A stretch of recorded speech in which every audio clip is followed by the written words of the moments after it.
So tonight we're going to be reading The Velveteen Rabbit by Margery Williams, Bianco, and illustrated by Charles Santore. That's the cover. It's the kid holding the rabbit, just like the one up there. Alright.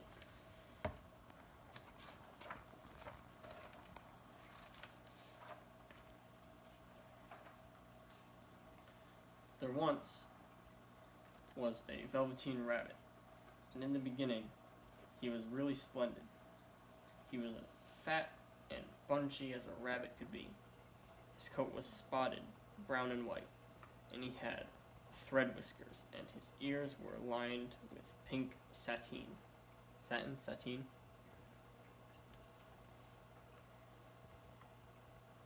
On Christmas morning, when he sat wedged in the top of the boy's stocking, with a sprig of holly between his paws, the effect was charming. There were other things in the stocking: nuts, oranges, and a toy engine, and a chocolate almonds, and a clockwork mouse.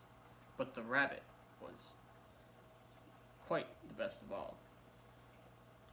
For at least 2 hours the boy loved him, and then aunts and uncles came to dinner, and there was a great rustling of tissue paper and unwrapping of parcels, and in the excitement of looking at all the new presents, the Velveteen Rabbit was forgotten. That's the image. You can see he's stuffed in there with the stocking. He's got the little tuft of holly in between his paws.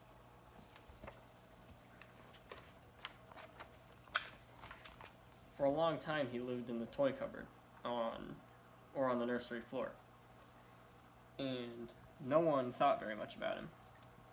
He was naturally shy, and being only made of velveteen, some of the most expensive toys quite snubbed him.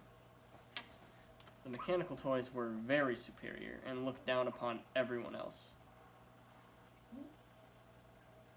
They were full of modern ideas and pretended that they were real.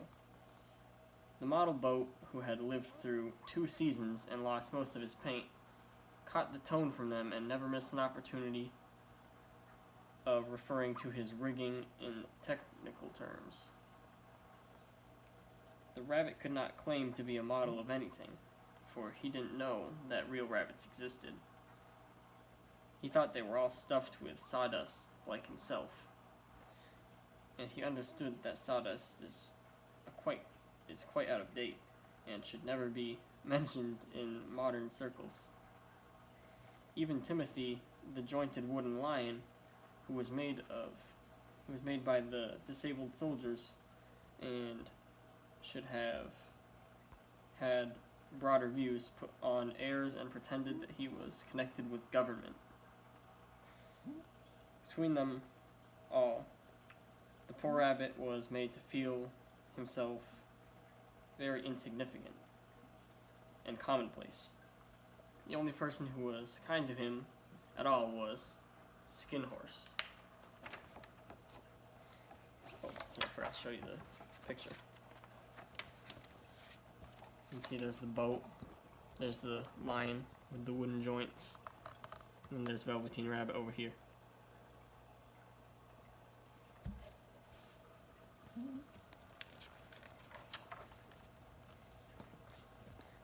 The Skin Horse had lived longer in the nursery than any of the others. He was so old, his brown coat was bald in patches and showed the seams underneath, and most of the hairs on his tail had been pulled out to string bead necklaces. He was wise, for he had seen a long succession of mechanical toys arrive, to boast and swagger, and by and by break their mainsprings and pass away, and he knew they were only toys, and would never turn into anything else. For nursery magic is a very strange and wonderful, and only those playthings that are old and wise and experienced, like the Skin Horse, understand all about it. "What is real?" asked the rabbit one day, when they were lying side by side near the nursery fender before Nana came to tidy the room. "Does it mean having things that buzz inside of you and a stick-out handle? Real isn't how you are made, said the Skin Horse. It's a thing that happens to you when a child loves you for a long time, not just to play with, but really loves you, then you become real. There's Velveteen Rabbit next to the Skin Horse.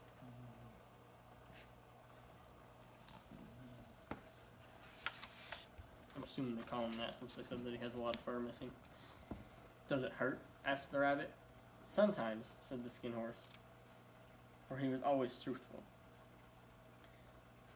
When you are real, you don't mind being hurt. Does it happen all at once, like being wound up, he asked, or bit by bit? It doesn't happen all at once, said the Skin Horse. You become.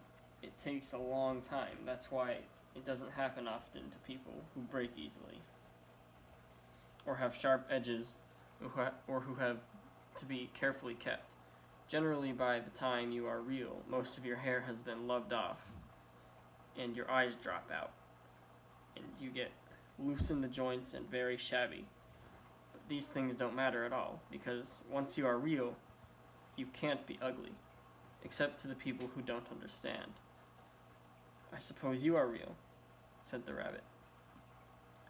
And then he wished he had not said it, for he thought the Skin Horse might be sensitive, but the Skin Horse only smiled. The boy's uncle made me real, he said. That was a great many years ago, but once you are real, you can't become unreal again.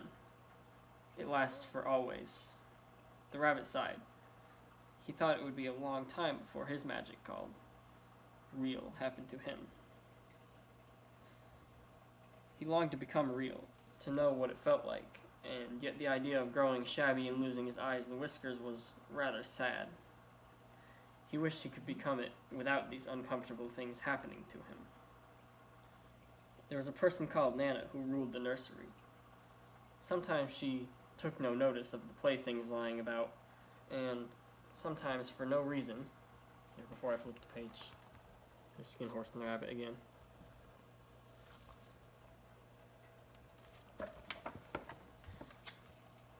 And sometimes for no reason, whatever she went swooping about like a great wind and hustled them away into cupboards. She called this tidying up, and the playthings all hated it, especially the tin ones. The rabbit didn't mind it so much, for wherever he was thrown, he came down soft. One evening, when the boy was going to bed, he couldn't find the China dog that always slept with him. Nana was in a hurry, and it was too much trouble to hunt for the China dog at bedtime, so she simply looked about her, and seeing the toy cupboard door stood open, she made a swoop. That's Nana walking through, throwing the different toys to the side. See, there's a little plane right there. It might be like a blimp or something. There's a Velveteen Rabbit. There's the boat, the car, a bear, clown. You can see over there, there's a lion. Very detailed. Here, she said, take your old bunny. He'll do to sleep with you. And she dragged the rabbit out by one ear and put him into the boy's arms. That night, for many nights, and for many nights after, the Velveteen Rabbit slept in the boy's bed. At first, he found it rather uncomfortable, for the boy hugged him very tight, and sometimes he rolled over onto him, and sometimes he pushed him so far under the pillow that the rabbit could scarcely breathe, and he missed, too, those long moonlight hours in the nursery when all the house was silent, and his talks with the Skin Horse.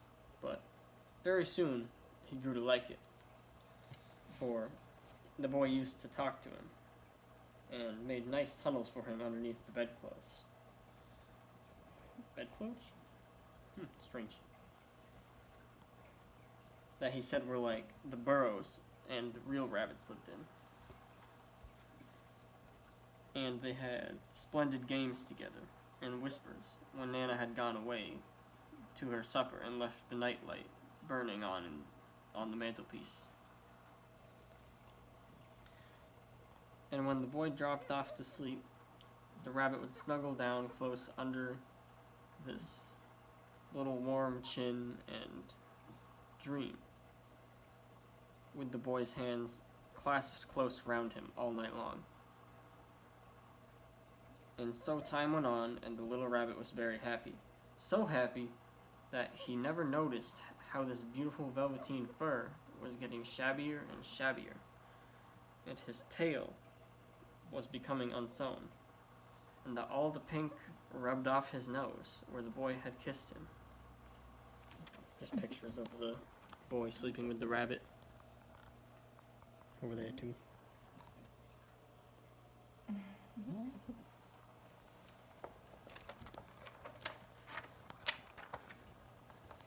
Spring came, and they had long days in the garden, for wherever the boy went, the rabbit went too. He had rides in the wheelbarrow, and picnics out on the grass, and lovely fairy huts built for him under the raspberry canes behind the flower border. And once, when the boy was called away suddenly to go out to tea, the rabbit was left out on the lawn until long after dusk, and Anna had to come out and look for him with the candle because the boy couldn't go to sleep unless he was there. He was wet, though with dew, and quite earthy from divvying into the burrows the boy had made for him in the flower bed. And Nana grumbled as she rubbed him off with the corner of her apron. "You must have your old bunny," she said. "Fancy all that fuss for a toy." The boy sat up in bed and stretched out his hands. "Give me my bunny," he said. "You mustn't say that. He isn't a toy. He's real." When the little rabbit heard that, he was happy, for he knew that what the skin horse had said was true at last. Nursery magic had happened to him, and he was a toy no longer. He was real. The boy himself had said it. Here's another actual colored picture. There's the Nana with the apron and the candle. And there's the rabbit right in the garden. It's actually a pretty big garden. It's massive. That night he was almost too happy to sleep, and so much love stirred in his little sawdust heart that it almost burst. And into his boot-button eyes that had long ago lost their polish, there came a look of wisdom and beauty that even Nana noticed the next morning when she picked him up and said, "I declare, if that old bunny hasn't got quite a knowing expression." That was a wonderful summer. Near the house where they lived there was a wood, and in the long June evenings the boys slipped to go there after. The boy liked to go there after tea to play. He took the Velveteen Rabbit with him, and before he wandered off to pick flowers or play at Bergans amongst the trees, he always made the rabbit a little nest somewhere among the bracken, where he would be quite cozy, for he was a kind-hearted little boy, and he liked the bunny to be comfortable. Oh, it's a wrinkle. I thought it was a hair on the page. One evening, while the rabbit was lying there alone, watching the ants that ran to and fro between his velvet paws and the grass, he saw two strange beings creep out of the tall brackets near him. There he is sitting in his little nest of flowers with a bunch of little fireflies flying around him. Oh, there's also a ladybug on his paw. Surprised that they didn't draw the ants. They were rabbits like himself, but quite furry and brand new. They must have been very well made, for their seams didn't show at all, and they changed shape in a queer way when they moved. One minute they were long and thin, the next minute they were fat and bunchy, instead of always staying the same like he did. Their feet padded softly on the ground, and they crept quite close to him, twitching their noses while the rabbit stared. Hard to see which side of the clockwork stuck out, for he knew that people who jump generally have something to wind them up. But he couldn't see it. They were evidently a new kind of rabbit altogether. They stared at him, and the little rabbit stared back. And all the time their noses twitched. "Why don't you guys get up and play with us?" one of them asked. "Oh, sorry. Why don't you get up and play with us?" one of them asked. "I don't feel like it," said the rabbit, for he didn't want to explain that he had no clockwork. "Ho," said the furry rabbit. "It's as easy as anything," and he gave a big hop sideways and stood on his hind legs. "I don't believe you can," he said. Oh, yeah. There's the rabbits looking at him in the garden while the boy's playing off behind him. I'm not sure what he's doing. I think he's like holding a stick or something.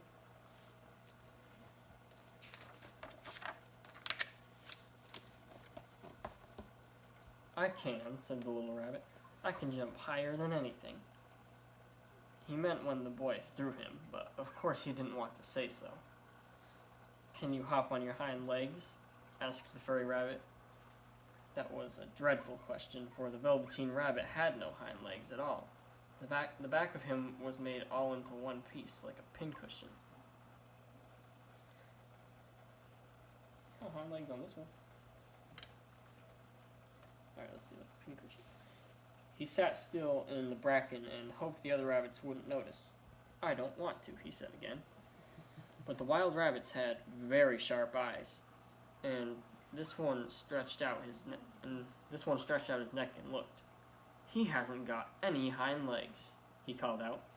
"Fancy a rabbit without any hind legs," and they began to laugh. "I have," cried the little rabbit. "I have got hind legs. I am sitting on them." "Then stretch them out and show me like this," said the wild rabbit, and he began to whirl around and dance till the little rabbit got quite dizzy. "I don't like dancing. I'd rather sit still," he said. But all the while, he was longing to dance, for a funny new tickly feeling ran through him, and he felt he would give anything in the world to be able to jump about like these rabbits did. There's the rabbits jumping around him.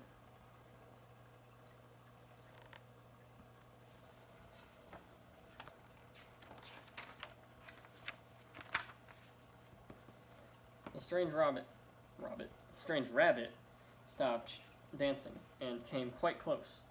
He came so close this time that his long whiskers brushed the Velveteen Rabbit's ears, and then he wrinkled his nose and suddenly flattened his ears and jumped backwards. "He doesn't smell right," he exclaimed. "He isn't a rabbit at all. He isn't real." "I am real," said the little rabbit. "I am real. The boy said so," and he nearly began to cry. Just then there was a sound of footsteps, and the boy ran past near them, and with a stamp of feet and a flash of white tails, the two rabbits disappeared. "Come back and play with me," called the little rabbit. "Oh, do come back. I know I am real." But there was no answer, only little ants that ran to and fro, and the bracken swayed gently where the two strangers had passed. The Velveteen Rabbit was all alone. "Oh dear," he thought. "Why did they run away like that? Why couldn't they stop and talk to me?" For a long time he lay very still, watching the bracken, hoping that they would come back. But they never returned, and presently the sun sank lower, and little white moths fluttered about, and the boy came and carried him home. The weeks passed, and the little rabbit grew very old and shabby, but the boy loved him just as much. He loved him so hard that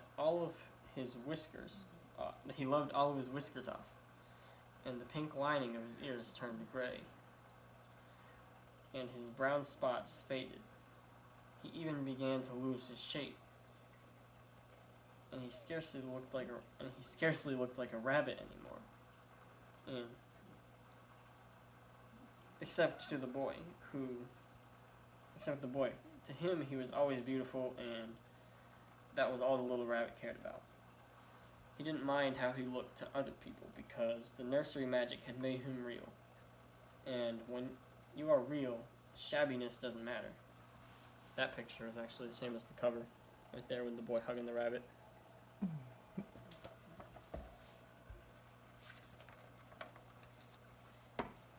And then one day, the boy was ill. His face grew very flushed, and he talked in his sleep. And his little body was so hot that it burned the rabbit when he held him close.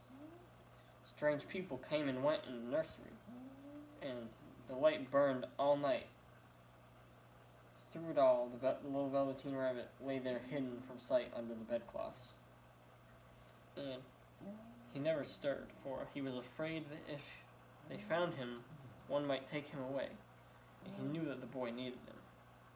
You can see the boy's lying there sick, and there's like medicines and elixirs on his nightstand with a little spoon under the lamp.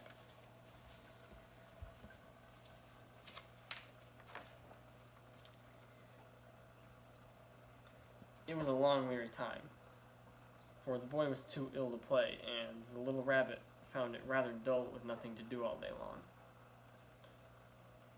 But he snuggled down patiently and looked forward to the time when the boy should be well again, and they would go out in the garden amongst the flowers and the butterflies and play splendid games in the raspberry thicket, like they used to. All sorts of delightful things he planned, and while the boy lay half asleep, he crept up close to the pillow and whispered them in his ear. And presently, the fever turned, and the boy got better. He was able to sit up in bed and look at the picture books, while the little rabbit cuddled close at his side. And one day, they let him get up and dress. It was a bright sunny morning, and the window stood wide open. They had carried the boy out to the balcony wrapped in a shawl, and the little rabbit lay tangled up amongst the bedcloths, thinking. The boy was going to the seaside tomorrow. Everything was arranged, and now it only remained to carry the doctor's orders. To carry out the doctor's orders. They talked about it all while the rabbit lay under the bedcloths, with just his head peeping. There's the boy sitting on the balcony, this little monarch butterfly, still medicine, spoons on the nightstand. There's a book right there, and then there's the rabbit in the bedcloths.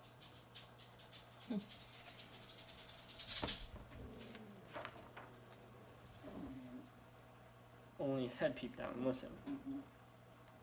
The boy was to be disinfected, and all the books. Oh, the room was to be disinfected, and all the books and toys that the boy had played with must be burnt. Hurrah! Hurrah, thought the little rabbit. Tomorrow we shall go to the seaside, for the boy had often talked about the seaside, and he wanted very much to see the big waves coming in, and the tiny crabs and sand castles. And then Nana caught sight of him.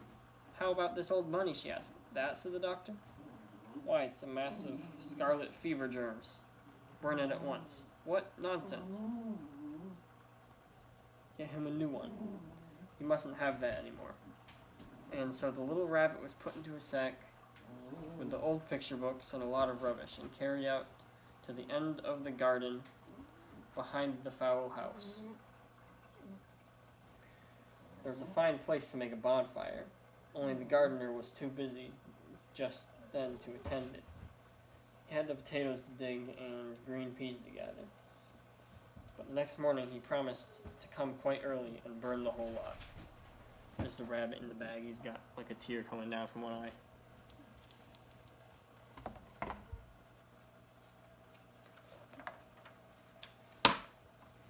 That night, the boy slept in a different bedroom, and he had a new bunny to sleep with him.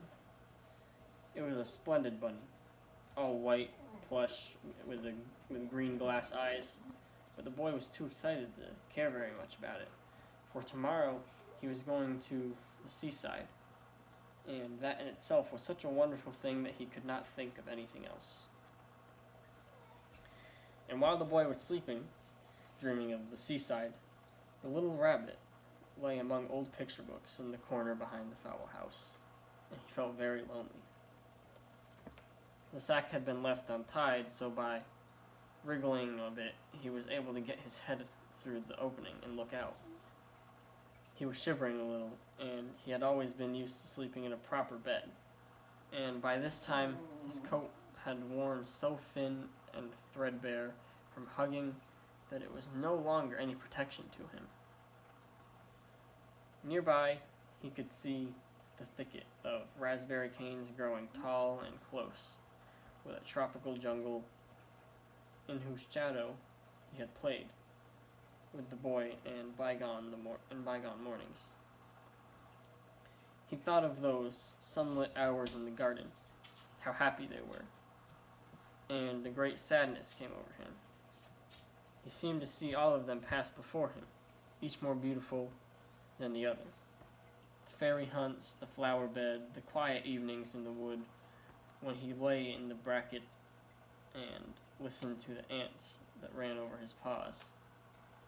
Oh, and the little ants that ran over his paws. I was confused for a minute. I was like, how do you listen to ants? The wonderful day when he first knew that he was real. He thought of the skin horse, so wise and gentle, and all that he had told him. Of what use was it to be loved and lose one's beauty and become real, if it all had ended like this? And a tear, a real tear, trickled down his shabby velvet nose and fell to the ground. And then a strange thing happened, for where the tear had fallen, a flower grew out of the ground, a mysterious flower, not at all like any that grew in the garden. It had slender green leaves and the color of emeralds. And in the center of the leaves was a blossom, like a golden cup. It was so beautiful that the little rabbit forgot. Here, before I turn the page, there's a picture of a fairy right there. Because they were talking about building fairy houses and huts and stuff.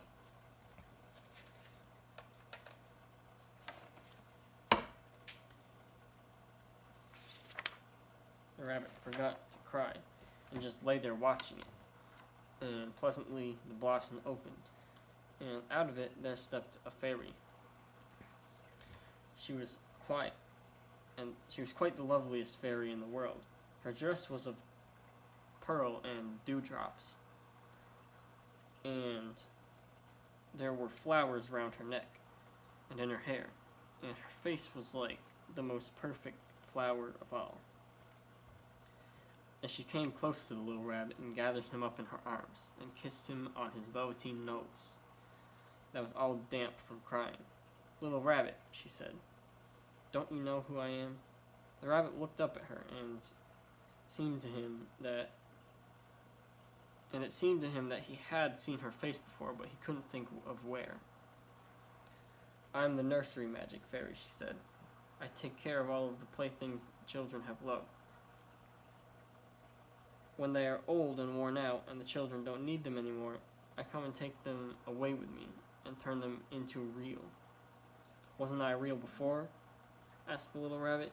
"You were real to the boy," the fairy said, "because he loved you. Now you shall be real to everyone." There she is, holding him.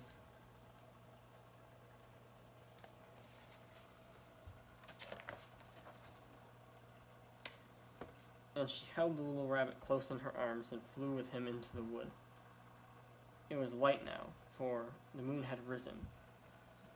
All the forest was beautiful, and fronds and bracken shone like frosted silver, and in the open glade between the tree trunks the wild rabbit danced with their shadows on the velvet grass. But then they saw the fairy. They all stopped dancing and stood around in a ring to stare at her. There's all the rabbits dancing around in the forest, and there's the fairy entering their little area.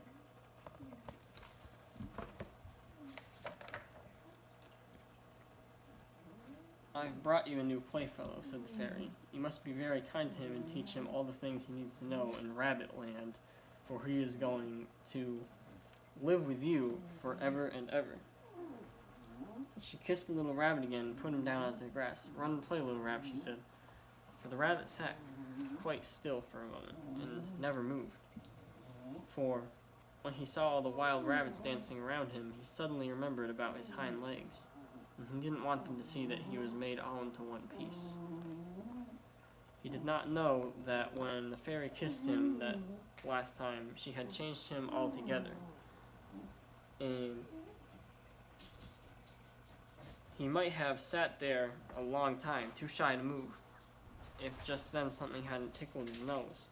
And before he knew what he was doing, he was lifting his hind toe to scratch it. And he found that he actually had hind legs, instead of dingy velveteen. He had brown fur and soft and shiny. His ears twitched by themselves, and his whiskers were so long that they brushed the grass.